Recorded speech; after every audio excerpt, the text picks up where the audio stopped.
Cet épisode commence avec Demir et ses amis qui se rendent dans un bar pour chercher Fark, mais ne le trouvent pas. Un homme leur indique que Fark cherchait récemment une maison à louer et lui en avait proposé une. Djemal demande l'adresse, et ils s'y rendent rapidement. Pendant ce temps, l'homme passe un coup de fil à Ahmed pour lui signaler que Demir et ses amis sont tombés dans le piège.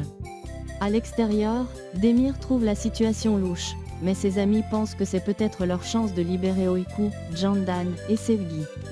Ils partent en voiture. Pendant ce temps, Sevgi, qui ne parvient pas à dormir, confie à Candan qu'une fois sortie, elle ne se fâchera plus avec personne et fera la paix avec O'Our.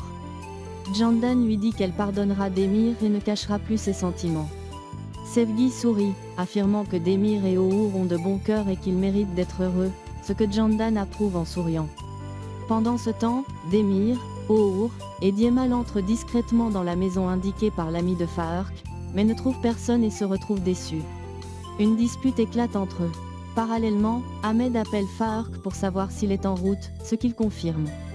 Énervé, O'Our veut partir, mais Djemal lui demande de rester. Il finit par s'excuser auprès de Demir, qui lui sourit en affirmant qu'ils seront toujours un trio.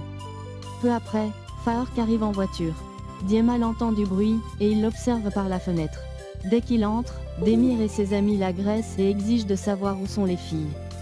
Fark prétend ne rien savoir.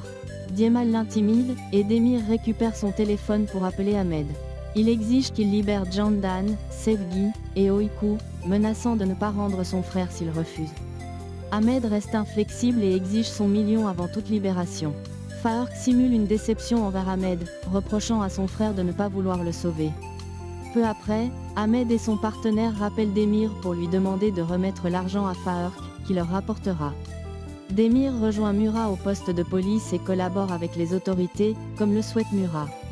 Les policiers demandent à Demir de coopérer et de ne pas jouer au héros, car cela pourrait mettre les otages en danger. De l'autre côté, Candan frappe à la porte et dit que la petite doit aller aux toilettes. Le gardien accepte et accompagne Oyku. Sevgi, toujours anxieuse, espère sortir vivante. Elle fait une nouvelle crise d'angoisse, mais Candan la soutient. Pendant ce temps, Demir et ses amis se rendent à l'endroit indiqué par Ahmed, avec Fark. Oyku sort de la douche, et le ravisseur informe Candan qu'elles partiront bientôt. À l'extérieur, Demir descend de la voiture avec la valise, suivi de près par la police, qui communique avec lui via un micro dissimulé. L'ami d'Ahmed appelle Demir et demande que l'argent soit remis à Fark, mais Demir exige d'abord de voir sa fille. Lors d'un appel vidéo, il aperçoit Oyku en larmes et lui promet qu'elle sera bientôt libérée. Demir remet l'argent à Fark, qui s'enfuit en courant sur une moto qui l'attendait. Rapidement, Demir se rend compte que c'était un piège et que les otages ne sont pas sur les lieux. La police intervient, fouille les lieux, mais ne trouve personne. Peu après, le partenaire d'Ahmed appelle Demir pour lui reprocher d'avoir impliqué la police et menace de tuer sa fille et les autres otages à moins que Demir ne se rende lui-même pour les sauver. De son côté, Fark retrouve son frère Ahmed et lui remet la valise d'argent. Il se félicite, se rappelant que tout cela faisait partie du plan de Ressat. Pendant ce temps, Demir va voir Hussein pour s'excuser de la situation de Sevgi. Hussein, attristé, lui reproche de ne pas avoir tenu O'Our à l'écart de sa fille. Demir comprend sa colère et partage sa douleur, puisque sa propre fille est également en danger. De retour à la maison, Demir fait un cauchemar où il partage un moment à la plage avec Oyku, interrompu par une tempête. Réveillé en sursaut par Djemal, il prononce le nom de sa fille.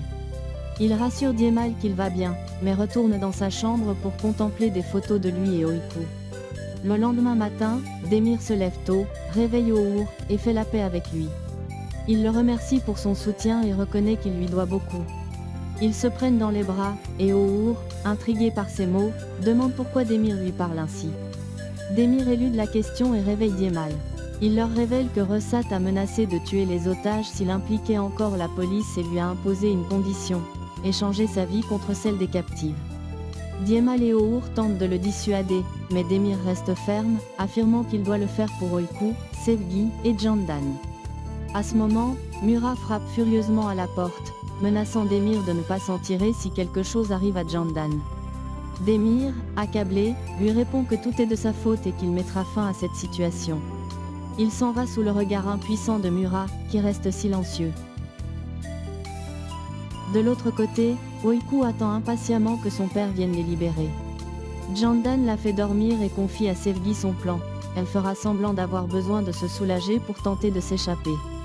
Inquiète, Sevgi lui demande de ne pas mettre sa vie en danger, mais Jandan la rassure.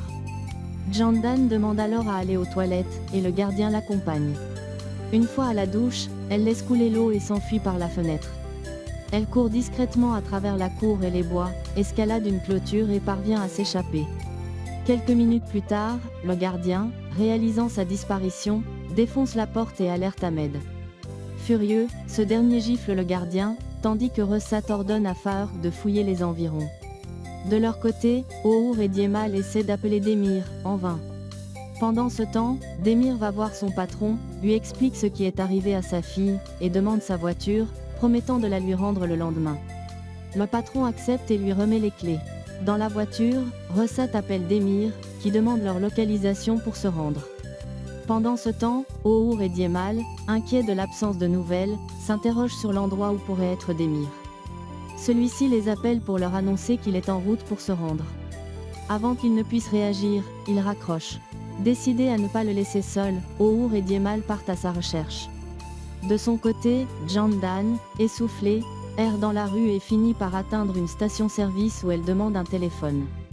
Mais Faurq arrive derrière elle et, la menaçant, lui murmure que si elle parle, les autres mourront. Faisant semblant d'être son mari, il l'emmène. Le réceptionniste, intrigué, lui demande si tout va bien. Tremblante, Jandan acquiesce et part avec Faurq. Dans la voiture, en larmes, elle lui demande ce qu'ils veulent. Faurq lui répond que Demir sait très bien ce qu'ils attendent.